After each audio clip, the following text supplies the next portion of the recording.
What if you were told you didn't belong? Just because of how you looked? Imagine earning your place in first class, only to be publicly humiliated, questioned, and forced to move.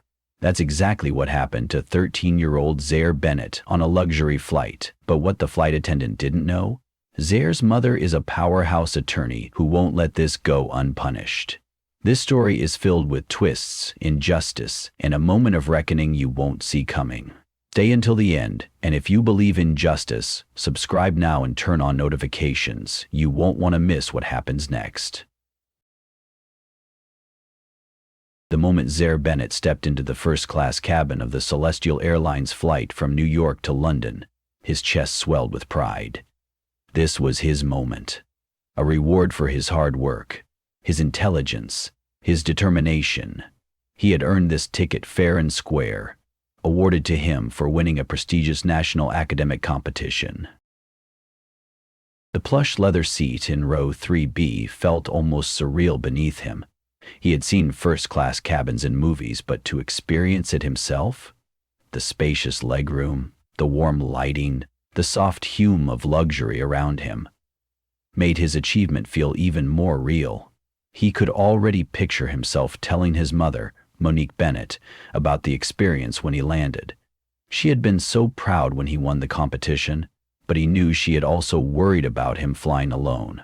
His excitement flickered slightly when he noticed the sharp eyes of a flight attendant boring into him. Ethan Calloway had been watching Zaire the second the boy stepped foot in first class. There was something in his posture, in the way he clutched his boarding pass tightly, in the way he hesitated for a fraction of a second before settling into his seat. Calloway knew this wasn't the kind of passenger who usually sat here. He had been with Celestial Airlines for over 15 years, and he prided himself on knowing who belonged and who didn't. This wasn't a racial thing, at least not in his mind. It was about status, about keeping first class exclusive for those who deserved it. And this kid, a scrawny black teenager in a hoodie and sneakers, there was no way he belonged here. Calloway smirked, adjusting his crisp uniform as he decided to test the boy. Zaire's fingers lightly traced the seat controls, marveling at how smoothly they adjusted. He had just buckled his seatbelt when he noticed the flight attendants moving down the aisle, offering passengers welcome drinks. A woman in a designer dress across the aisle smiled warmly as Calloway handed her a flute of champagne. The man in the tailored suit behind her barely glanced up as he was served. Row by row, first-class passengers received their drinks. But when Calloway reached Zaire's row, he skipped over him entirely. Zaire's brow furrowed, watching as Calloway moved on without even acknowledging him. He thought about saying something, but he hesitated. Maybe it was an accident. Maybe he just forgot. But then the second test came. Another flight attendant, a young woman with a nervous expression, pushed the service cart down the aisle. She was offering hot towels to passengers, placing them on delicate plates with a pair of silver tongs. Zaire waited patiently as she approached. He saw her glance at him, her lips parting as if she was about to offer him one. But then, Ethan Calloway cleared his throat loudly, and she hesitated. Her hand twitched. She moved past him.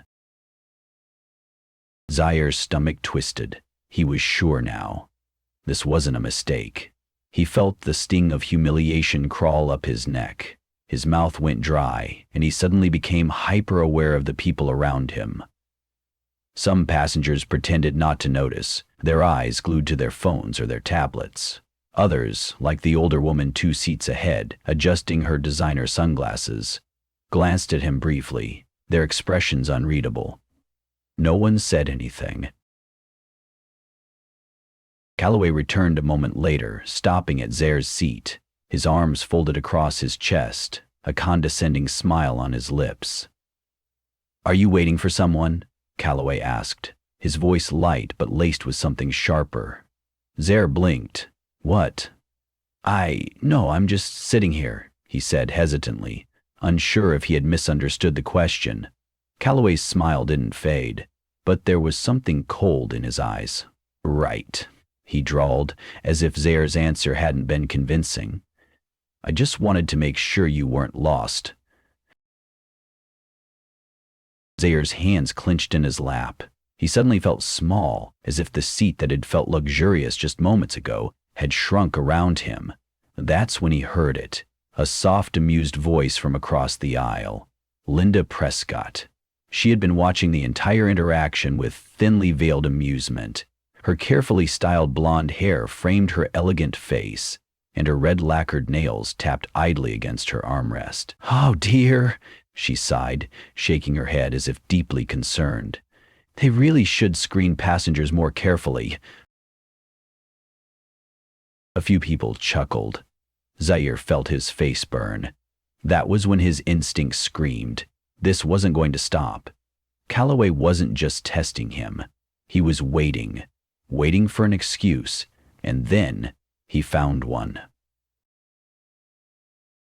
Calloway plucked the boarding pass from Zaire's hand without asking, his eyes scanning it briefly before scoffing. "There's been a mistake." Zaire's heart pounded. "What do you mean?" he asked, his voice tight. Calloway sighed dramatically. "I don't know how this happened, but this seat isn't yours. I'm going to need you to move to economy." The entire cabin seemed to still. Zaire felt his stomach drop. His hands went clammy as he stared at Calloway, his mind racing.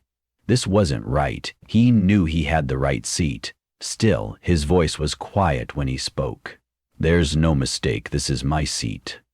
Calloway's jaw tightened. He didn't like being challenged, especially not by a kid who shouldn't even be in first class. He leaned in slightly, lowering his voice to something more dangerous. "I'm asking you nicely," he said. "Get your things and move to economy."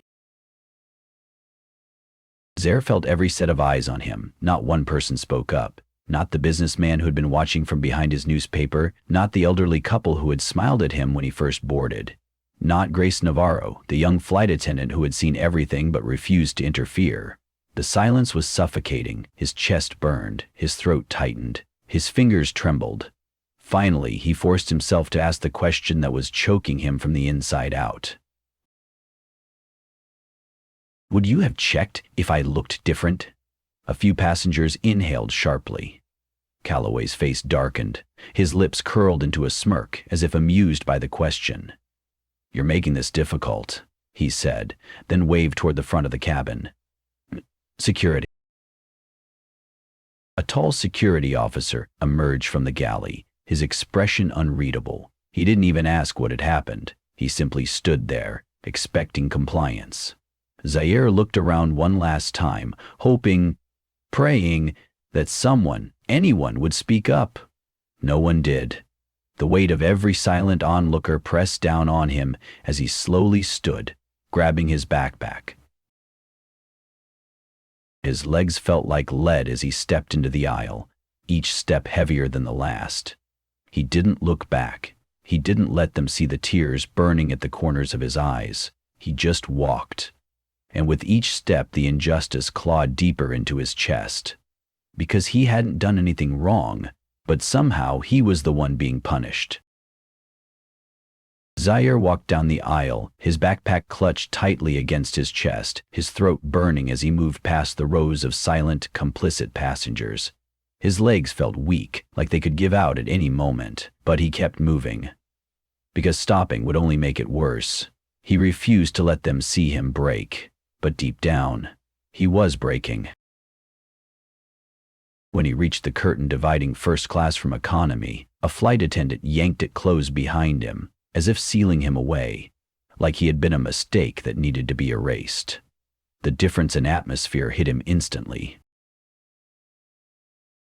First class had been quiet, refined, prestigious, but here, economy was packed, noisy, chaotic.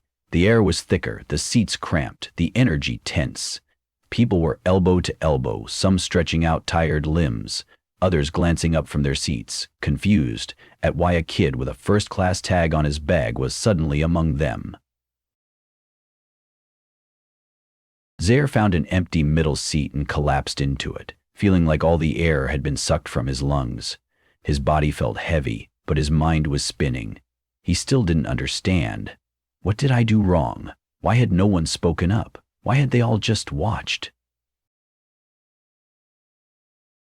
Monique Bennett had been standing before a jury of 12 delivering the closing argument of her biggest case of the year when her phone vibrated inside her blazer pocket. Normally she wouldn't have checked it. Normally she wouldn't have let anything distract her. But something, a gut instinct she couldn't ignore, told her to look. Sliding her hand into her pocket, she pulled out her phone and glanced at the screen. It was Zaire. Her breath caught as she saw the message. They made me move to the back, said I couldn't sit in first class. I had my ticket. She didn't believe me. The words blurred in front of her as rage and disbelief surged through her veins. Her mind raced. What? No, no, no, no! Zaire had texted her before takeoff, letting her know he had boarded safely. Everything had been fine. So why was he in economy now? She didn't realize her face had paled, that she had gone silent mid-sentence, until the judge cleared his throat. Ms. Bennett, do you need a moment? A moment? She needed to be on that plane, pulling her son out of whatever nightmare he was living right now. Her clients, a family fighting against an unjust eviction, stared at her in confusion. The opposing attorney smirked, sensing weakness. But none of that mattered anymore. With a single breath, she made her decision. Your Honor, I need to reschedule my closing argument. This is an urgent matter. Gasps. Whispers. The judge's eyebrows shot up. You're asking for a delay, Ms. Bennett? You're on the verge of winning this case. I need to go, Monique said firmly, grabbing her briefcase and walking out of the courtroom before anyone could argue. As soon as she stepped into the hallway, she dialed Celestial Airlines. Someone was about to lose their damn job. Zaire sank deeper into his seat, staring blankly ahead. His hands trembled as he picked up his phone and typed another message to his mom. I don't know what I did wrong. He hit send. A second later, the screen flashed. Message delivered. He swallowed hard, his fingers gripping the armrests. A child's voice somewhere nearby made him freeze. Mommy, a little girl whispered, her voice hesitant. Why is he sitting back here now? Zaire turned his head slightly, his stomach clenching as he spotted the child in the row ahead.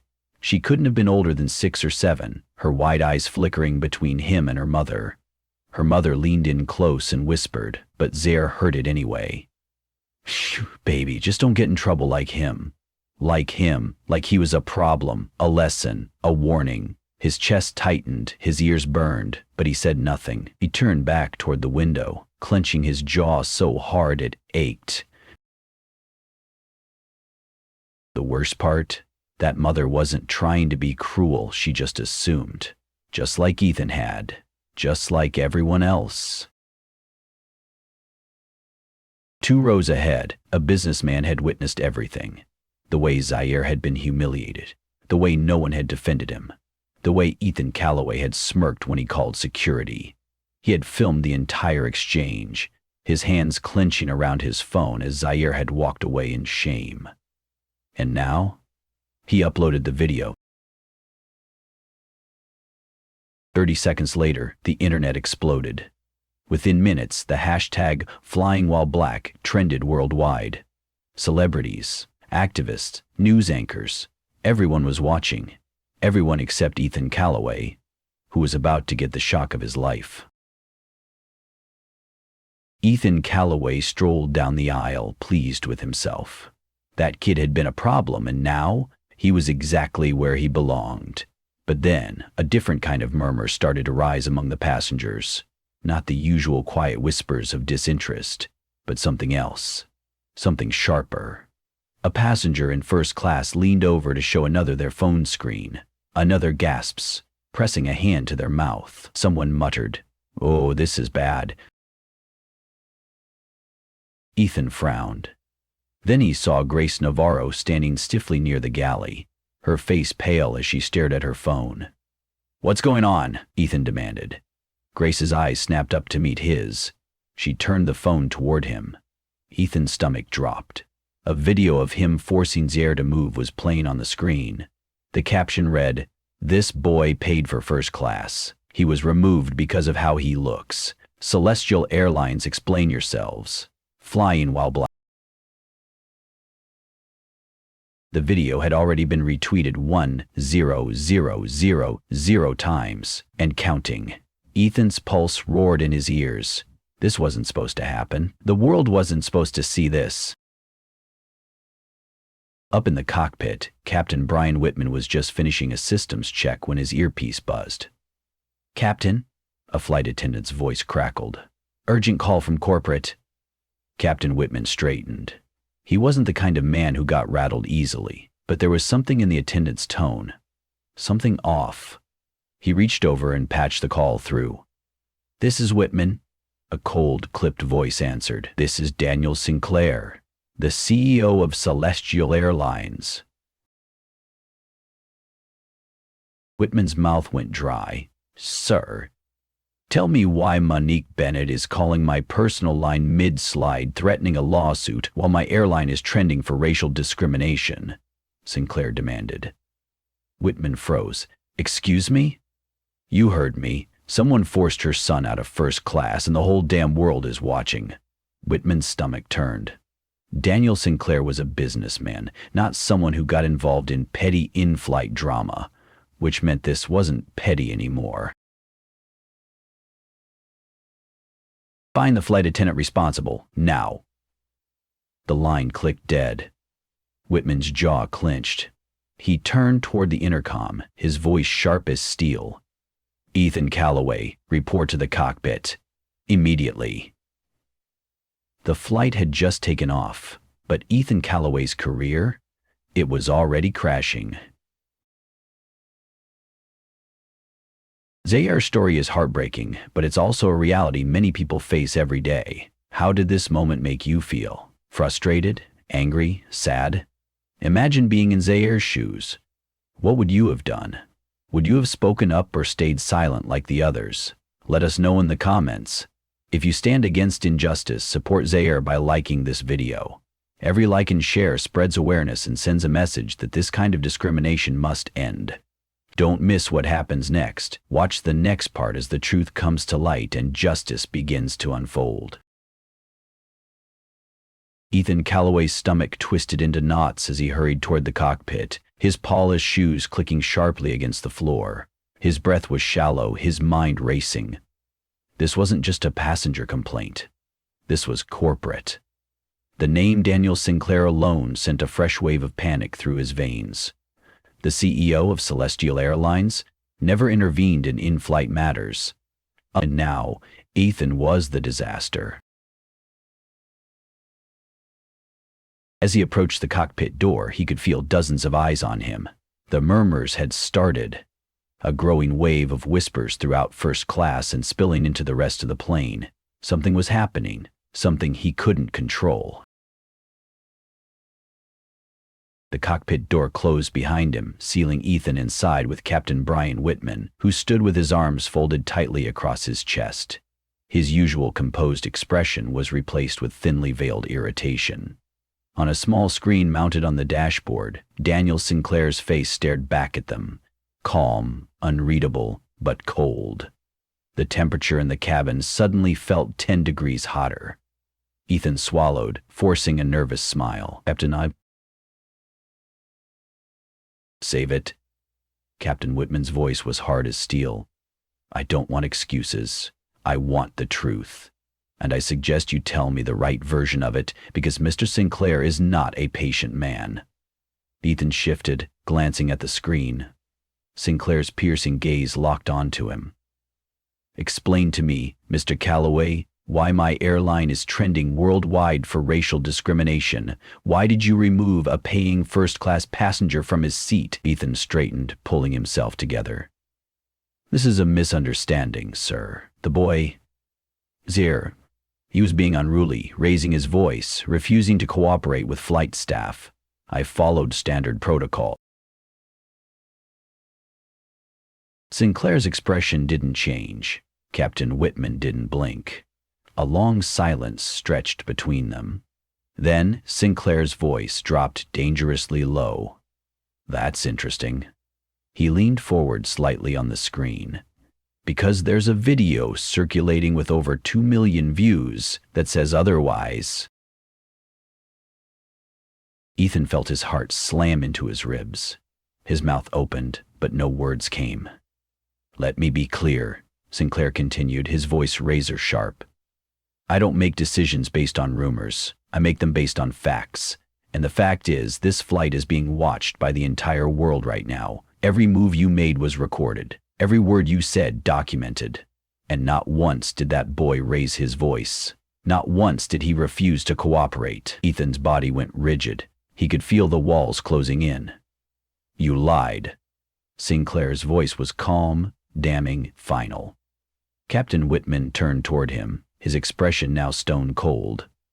"You set this entire situation on fire. You humiliated a child. You escalated it into an international scandal. And then you lied to your superiors about it." Ethan felt dizzy. No, this wasn't happening. He had always been in control, but now the control was gone. Back in the first-class cabin, the energy had completely shifted. Passengers who had initially ignored the situation were now watching it unfold in real time on their phones. The leaked video had spread so quickly that several news outlets had already picked up the story. The whispers had turned into full conversations. "He had the right seat the whole time? He barely spoke. Why did they say he was aggressive? This is disgusting." Passengers who had remained silent before now felt the weight of their inaction. Even Linda Prescott, the entitled socialite who had supported Ethan, was growing uncomfortable. She could feel the shift in power. For the first time, she realized aligning with Ethan might actually cost her something. A deep voice cut through the whispers. "Enough." Everyone turned. Harrison Ellis, the quiet businessman in the back of first class, slowly stood. He adjusted his cufflinks, his billionaire status radiating through his calm, measured presence. Ethan had ignored him earlier, assuming he was just another wealthy traveler. Now, Ethan's fate was about to change. Harrison's eyes scanned the cabin before settling on Ethan, who had just returned from the cockpit. "Mr. Calloway," he said evenly, his voice carrying authority, "did you know that I am a major investor in Celestial Airlines?" Ethan froze mid-step. Passengers gasped. Linda Prescott's eyes widened and she suddenly looked away, realizing she had aligned herself with the wrong person. Ethan tried to recover. Mr. Ellis, You what?" Harrison's voice was dangerously smooth. "You assumed I wasn't important, the same way you assumed that a brilliant young black boy in first class didn't belong here." Ethan swallowed hard. Harrison took a step closer. "I've spent years investing in this airline," he said, his voice low and deliberate. "And I refuse to let someone like you ruin its reputation because of your ignorance and arrogance." A wave of murmurs rippled through the cabin. Passengers were watching closely now. Linda Prescott, sensing how things were shifting, suddenly crossed her arms and cleared her throat. "I had no idea this was happening," she announced dramatically, as if she hadn't openly agreed with Ethan earlier. "This is completely unacceptable. I just assumed the flight attendants were following protocol." A few passengers rolled their eyes. Everyone could see her for what she was, a coward who only switched sides when it benefited her. Captain Whitman, standing just outside the cockpit, raised his hand for silence. His voice was firm, final, and loud enough for the entire first-class cabin to hear. "Effective immediately, Zaire Bennett will be returned to his rightful seat in first class." Another wave of gasps. Ethan staggered back, his face drained of color. Passengers watched in stunned silence as Whitman turned toward him. "And as for you, Mr. Calloway," the captain's voice darkened, "consider this your final flight." A collective hush fell over the cabin. Ethan's entire body went numb. Passengers whispered among themselves, staring at Ethan as the reality of his fate sunk in. He had lost. completely. The control, the power, the authority he had wielded so easily over Zaire, it was gone. And this time there was no one to protect him. As Ethan stood frozen in shame, a flight attendant moved to retrieve Zaire from economy. The moment the young boy stepped back into first class, the silence was deafening.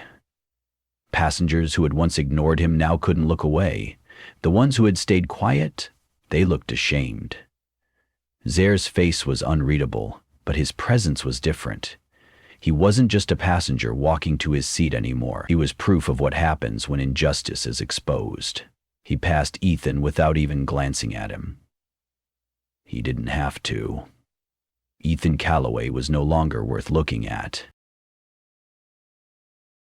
The air inside the first-class cabin was thick with an unspoken tension, the kind that pressed against the walls like a storm about to break. Passengers sat rigidly in their seats, their gazes flickering between Captain Whitman, Zaire, and the man who had once strutted through this cabin with confidence, Ethan Calloway. But Ethan wasn't strutting now. He stood frozen, his face ashen, his fingers twitching at his sides as if trying to grasp onto something, anything, to anchor himself. But there was nothing left. He had lost. For years, Ethan had enjoyed the privilege of unchecked authority, the power to decide who belonged and who didn't. And now, for the first time in his career, the power had been ripped from his hands. And the entire cabin was watching. Captain Whitman turned to Ethan, his voice sharp, cutting through the heavy silence. "You are to return to economy for the remainder of this flight." Ethan's breath hitched. A few passengers gasped. "Effective immediately, you are relieved of duty pending further disciplinary action," Whitman continued, his tone cold and final. "Upon landing, you will be met by security." Ethan stumbled backward, his throat tightening. "Captain, please," he choked, his voice barely above a whisper. Whitman's expression didn't change. "Go." Ethan's feet felt like lead as he turned toward the aisle. A long moment stretched between him and the exit, but the distance between first class and economy had never felt so far. The same passengers who had ignored Zaire's humiliation now watched as the one who caused it was forced into the very situation he had inflicted on someone else. Ethan's face burned with shame as he took the first step and another, but this time, each step felt like a punishment. His crisp uniform, once a symbol of his authority, now felt suffocating. A few murmurs began to rise. Passengers who had stayed silent before were whispering now. "He really thought he could get away with that? Good. He deserves it. I should have spoken up for that kid." Ethan's ears burned. Their words felt like knives. He had always been the one controlling the narrative, but now he had become the spectacle, the one being scrutinized, judged, stripped of power. And then he saw him. Zaire sat in an economy seat, his backpack clutched tightly against his chest, his dark brown eyes locked onto Ethan as he approached. He didn't look away. He didn't flinch. He just watched. And for the first time, Ethan felt small. The boy he had dismissed, humiliated, and wrongfully removed from first class wasn't cowering. He wasn't shouting. He was just waiting. Ethan swallowed thickly as he reached Zaire's row, his pulse pounding in his ears. Zaire spoke. His voice was steady, calm, but devastatingly powerful. "Would you have done this to me if I looked like someone else?" The words hit Ethan like a sledgehammer. His breath caught in his throat, his jaw tensed, his entire body locked up. Passengers stilled, their gazes snapping toward Zaire, their murmurs dying down into silence. Ethan wanted to answer. He wanted to say something, anything, but his mouth wouldn't move. Because the truth was a poison in his throat. Because the answer was yes, and everyone knew it. The weight of Zaire's question hung in the air like a storm cloud. A woman near the window, one who had looked away when Zaire was first removed, exhaled shakily. A businessman near the aisle, one who had read his newspaper while it all unfolded, rubbed his temple, his expression tight with regret. Passengers shifted uncomfortably. They weren't just looking at Ethan now. They were looking at themselves, because this wasn't just about Ethan. It was about all of them. The ones who had seen it happen and stayed silent. The ones who had looked away, hoping it wasn't their problem. The ones who had let discrimination exist right in front of them without lifting a finger. For the first time, they felt it. The shame, the weight, the consequences of silence. And it was unbearable. Ethan stood there, his hands trembling, his mouth still unable to form words. Zaire blinked slowly, then inhaled deeply. And without another word, he stood. Passengers watched as the young boy walked past Ethan, past the same people who had let this happen. But he didn't walk like a victim. He walked like someone who had seen the worst of the world and refused to be broken by it. His steps were quiet, dignified. Passengers who had once ignored him now parted in his path, their heads lowered, and when he stepped back into first class, the silence was deafening. Corvette crossed to his elsewhere. Zaire returned to row 3B and sat down, but this time the seat didn't feel the same. The luxury, the spaciousness, the exclusivity, none of it mattered anymore, because now he knew. This wasn't just about a seat on a plane, it was about who was allowed to exist in certain spaces without question, and who had to fight for the right to simply be there. Across the cabin, passengers who had once ignored him now sat stiffly in their seats. Some looked away, some stole quick, shameful glances, but no one dared to pretend nothing had happened, because they all knew, and they would never forget. Ethan finally forced himself to move, stepping down the narrow aisle into economy. He didn't just sit, he collapsed into the middle seat between two passengers, his face burning, his hands clammy. For the first time, he understood. He was just another face in the crowd now. No power, no privilege, no control. And the whispers around him didn't stop. As the plane continued its journey across the Atlantic, Ethan sat in economy, his body tense, his mind reeling. And for the first time, he had to sit in the discomfort of what he had done.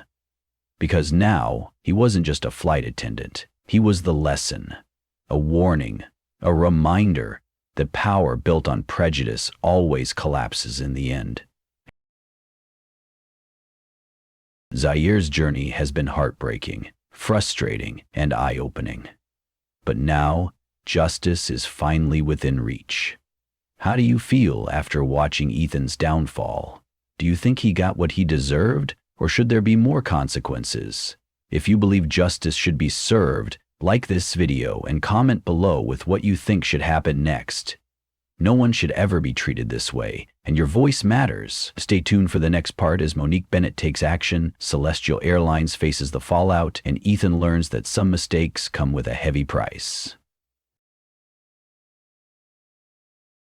The seatbelt sign dinged as the plane descended toward the runway, but for many on board, the real turbulence was just beginning. The murmurs in first class had faded, replaced by an uneasy silence, as if everyone was waiting for the moment they could escape the weight of what had happened. Zaire sat quietly in his first-class seat, his fingers gripping the armrest as the plane touched down. The sensation should have been comforting, but it wasn't. His mind was still replaying every moment. The whispers, the humiliation, the question he had asked Ethan. Would you have done this to me if I looked like someone else? Ethan had no answer, because deep down, they all knew the truth. In the back of the plane, Ethan Calloway sat stiffly in his economy seat, his entire body tense as he stared at the seat back in front of him. His palms were sweaty, his tie suddenly too tight around his neck. The whispers hadn't stopped. Passengers in economy stole glances at him, some shaking their heads in disgust, others filming discreetly as if they were documenting his downfall in real time. He wanted to disappear, As the plane rolled to a stop, the intercom crackled. "Flight attendants, prepare for arrival." Ethan could barely move. Then, a voice cut through the noise, sending a chill down his spine. "Ethan Calloway, please remain on board after all passengers have disembarked. You will be met by security." The message was for everyone to hear. The last ounce of power Ethan had held onto, gone. Passengers murmured louder now, emboldened by the announcement. "That's what he gets. Hope he never works another flight again." Ethan's fingers clenched into fists, his mind racing for a way out, a way to explain, a way to fix it. But there was nothing left to fix. As the passengers began filing out, Zaire gripped his backpack straps tightly and took a deep breath. He had endured something no child should ever have to endure, but he wasn't alone anymore. The moment he stepped off the jet bridge, a familiar voice called his name. "Zaire!" His head snapped up, and there she was. His mother. Monique Bennett was already running toward him, her heels clicking against the polished airport floor, her face filled with so many emotions at once. Anger, relief, heartbreak. The moment she reached him, she pulled him into the tightest hug he had ever felt. He heard her voice shake. "Are you okay, baby?" she whispered, pressing her lips against his forehead. For the first time since stepping on that plane, Zaire felt the weight begin to lift. He nodded, but Monique saw past the nod. She saw the exhaustion in his eyes, the quiet way he held himself, the wounds that weren't visible but ran deep. She pulled back, cupping his face gently, her eyes fierce. "I'm so sorry you went through this," she said, her voice thick with emotion. "But I promise you, this isn't over." Zaire didn't need to ask what she meant. He knew his mother, and when Monique Bennett set her mind on justice, there was no stopping her. Inside the aircraft, the last passenger stepped off, and the door shut with a final echoing click. Ethan was alone. He stood in the aisle, his breath shallow, his hands trembling as he heard the sound of footsteps approaching. When he turned, 2 airline security officers stood there, waiting, and behind them, Captain Whitman. His face was unreadable, but his words were merciless. "Ethan Calloway," he said, his voice sharp as steel, "you are hereby terminated from Celestial Airlines, effective immediately." The words hit Ethan like a hammer to the chest. His mouth went dry. "Wait, please." But Whitman wasn't finished. "Your actions today have put this airline's reputation at risk, caused an international scandal, and more importantly, harmed a child. There is no excuse, there is no justification, and there is no place for you here." Ethan's throat tightened. He had always thought himself untouchable. He'd always wanted to show off the virtue he'd replaced the destiny. And now that virtue had ripped him up. Now he was nothing. The security officer stepped forward.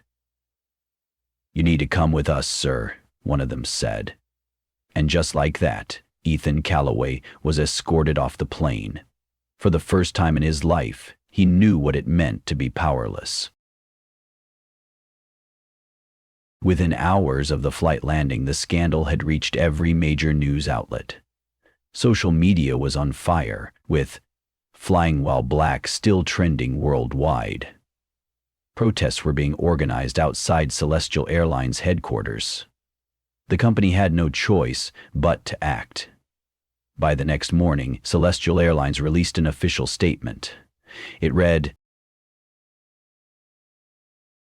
"We deeply regret the unjust treatment of Zaire Bennett, a young and accomplished passenger who deserved nothing but respect. Discrimination in any form has no place in our airline, or anywhere. Effective immediately, Celestial Airlines will implement the following changes. Mandatory racial bias training for all flight crew, a new zero-tolerance policy for discrimination, the creation of a passenger advocacy department to ensure no traveler is treated unfairly again." The statement was everywhere. But actions would speak louder than words, and Harris and Ellis made sure of it. The very next day, a new headline dominated the news cycle. Billionaire investor Harrison Ellis increases his stake in Celestial Airlines, but with a demand for racial equity reforms. Harrison Ellis had decided to double his investment in the company, but with one condition: Celestial Airlines would not only implement anti-bias training, but also commit to hiring more diverse leadership at every level. When asked why he was making this move, Ellis responded simply, "Because no child should ever feel like they don't belong." Ever. The public response? Overwhelming support. Linda Prescott, who had conveniently switched sides when things turned against Ethan, saw the backlash coming. So she did what privileged people do when caught in a scandal. She posted a fake apology. "I deeply regret any offense my words may have caused. I now see that my comments were insensitive. I am committed to listening and learning."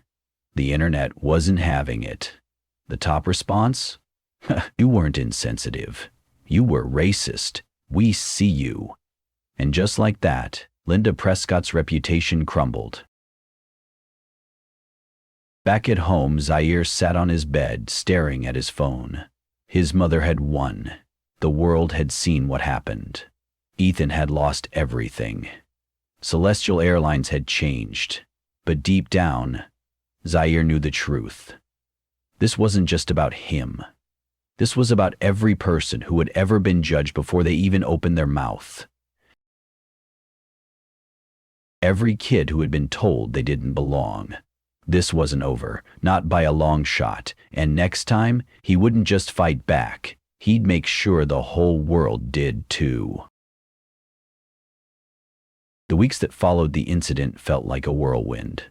Zaire's story had not only shaken the airline industry, but had sparked a nationwide conversation about racism, bias, and the importance of speaking up when injustice happens. News anchors debated, social media exploded, and interviews flooded in.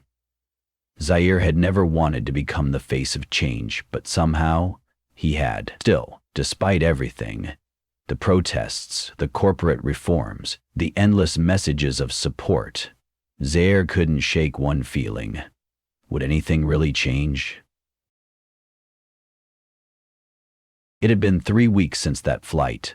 3 weeks since he was forced to question his worth in a place where he had every right to be. But today was different.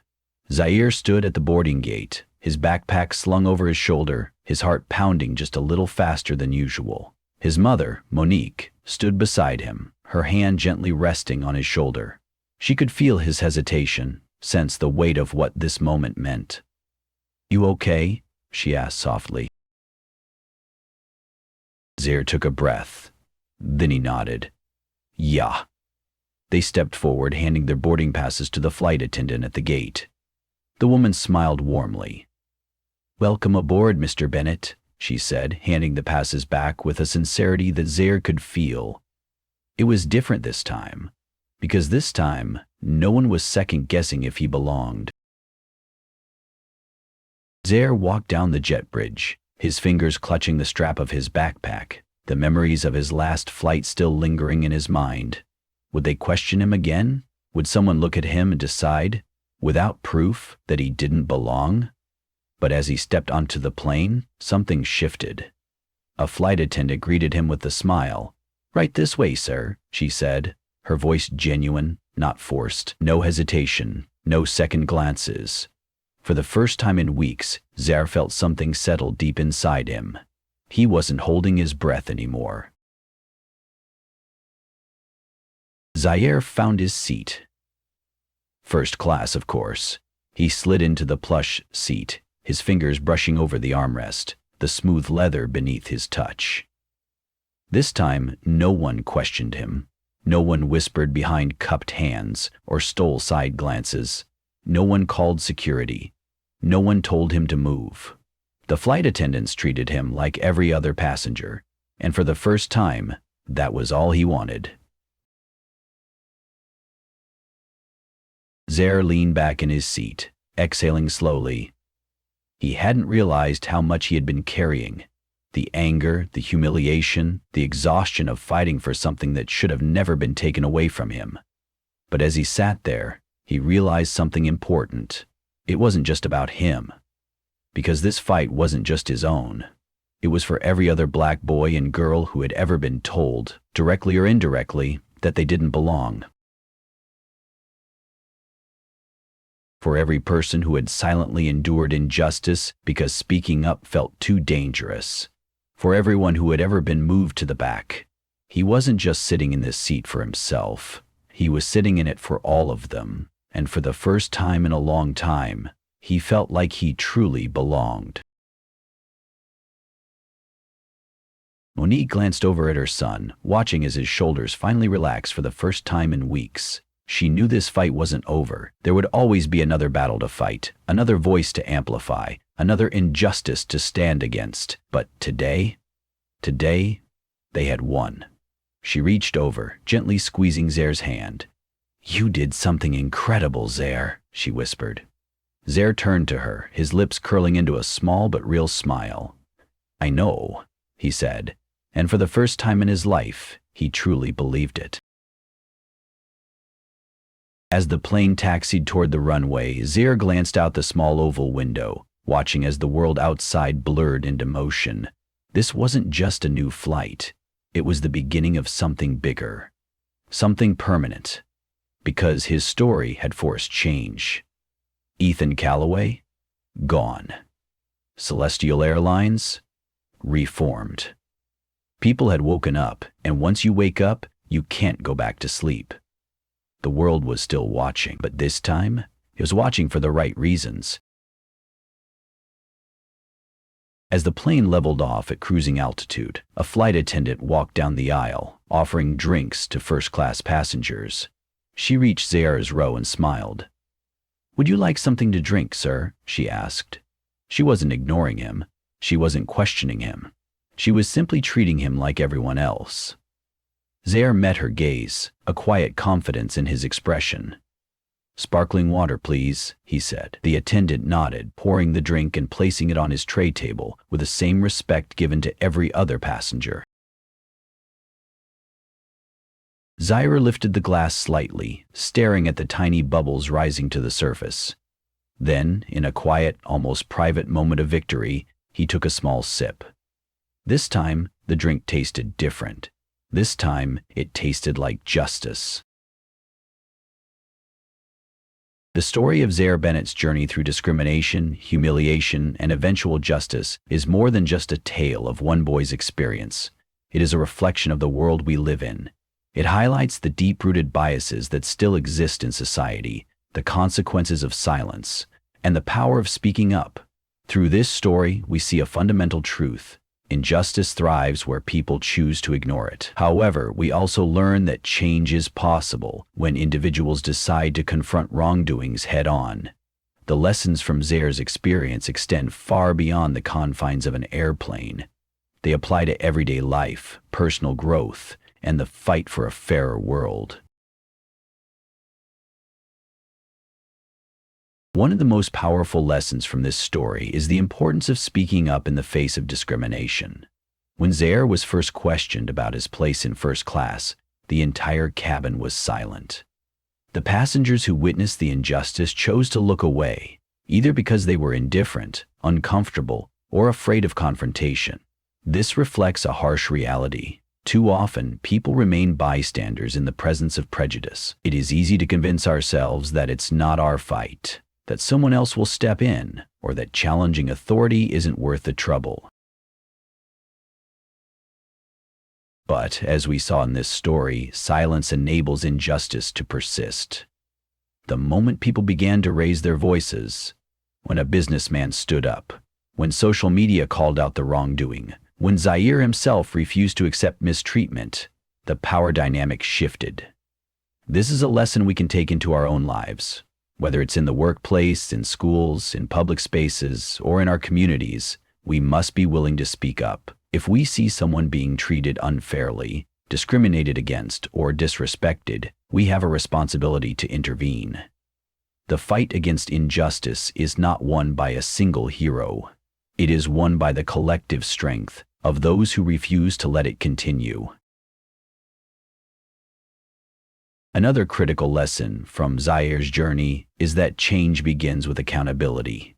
Throughout the story, we saw different reactions to injustice. Ethan Calloway, the flight attendant, refused to take responsibility until he was forced to.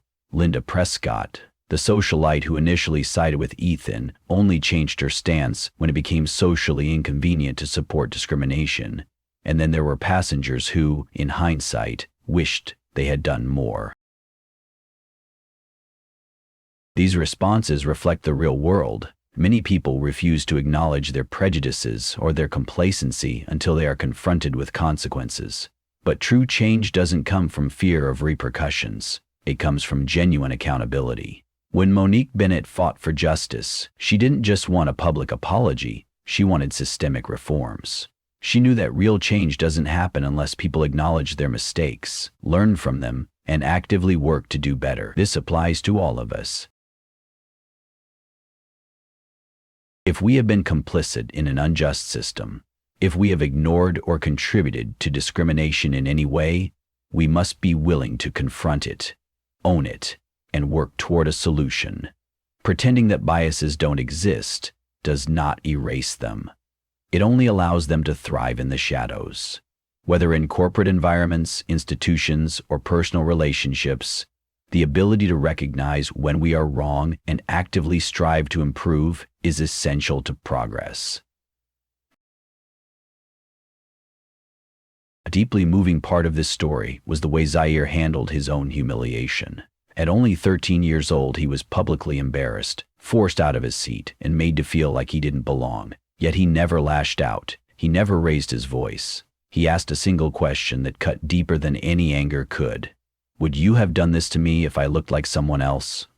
This moment is a testament to the power of dignity and self-respect in the face of oppression. It reminds us that fighting injustice doesn't always mean shouting the loudest. It means standing firm in the truth. In our own lives, when faced with discrimination, rejection, or adversity, we can choose how we respond.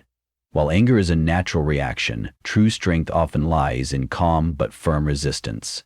It is about knowing our worth, refusing to accept less than what we deserve, and holding those in power accountable for their actions. Perhaps one of the most meaningful lessons from this story is that change is possible, but it requires effort. Celestial Airlines initially did what most corporations do when faced with controversy. They tried to contain the damage. But because people refused to let the issue be swept under the rug, because Zaire and his mother demanded more than an apology, real policies were put in place. Mandatory racial bias training, stricter accountability for staff, and increased diversity at leadership levels. These were not given freely, they were fought for. This is a lesson in perseverance and the power of demanding real change. Too often, institutions attempt to pacify complaints without actually addressing the root issue. But as this story shows, when people persist, organize, and refuse to back down, meaningful reform is possible. This applies not only to racial discrimination, but to any fight for justice. Whether it be for gender equality, LGBTQ+ rights, fair wages, or any other social cause. Change is never convenient for those who benefit from the status quo, but that does not mean it is impossible. Another important takeaway from this story is that privilege can either be a shield for ignorance or a tool for change. Harrison Ellis, the wealthy businessman who eventually stood up for Zaire, had the power to influence the airline's decisions because of his status. He could have remained silent, comfortable in his position, knowing that he would never personally experience what Zaire did. But instead, he used his privilege to create positive change. This is an important lesson for anyone who holds any form of privilege, whether it's racial, financial, gender-based, or social. If you have the power to speak up for those who are marginalized, you have a responsibility to do so. Remaining silent in the face of discrimination is a choice that allows it to persist. We must all ask ourselves, Are we using our privilege to uplift others, or are we ignoring injustices that don't directly affect us? This is a crucial question that defines the kind of society we want to live in. Finally, Zaire's journey reminds us that belonging should never be conditional. The world should not operate on unspoken rules that decide who is allowed in certain spaces based on race, background, or assumptions of status. Zaire had every right to his seat in first class, just as women have every right to leadership positions. Just as LGBTQ+ individuals have every right to exist without fear. Just as immigrants have every right to pursue success without discrimination. No one should have to justify their presence in a space they have earned. The fight against injustice is a fight for everyone's right to exist freely, without question. So, as we reflect on this story, we must ask ourselves, what role do we play in shaping the world around us? Do we stand up against injustice when we see it? Do we hold those in power accountable? Do we use our privilege to advocate for those without it? And most importantly, are we actively working toward a world where no one has to prove that they belong? The choice is ours. We can remain passive observers, or we can become active participants in creating a world where justice isn't just a rare victory, but the standard. If you felt moved by Zaire's story and believe in the fight for justice and equality, please like this video, share it with your friends, and subscribe to our channel for more powerful stories that inspire change. Your support helps us spread important messages and create content that challenges injustice. We have many more compelling stories lined up, stories of resilience, courage, and hope that you won't want to miss. So, stay tuned for the next chapter, and let's continue to make a difference together. Thank you for watching, and remember, your voice matters.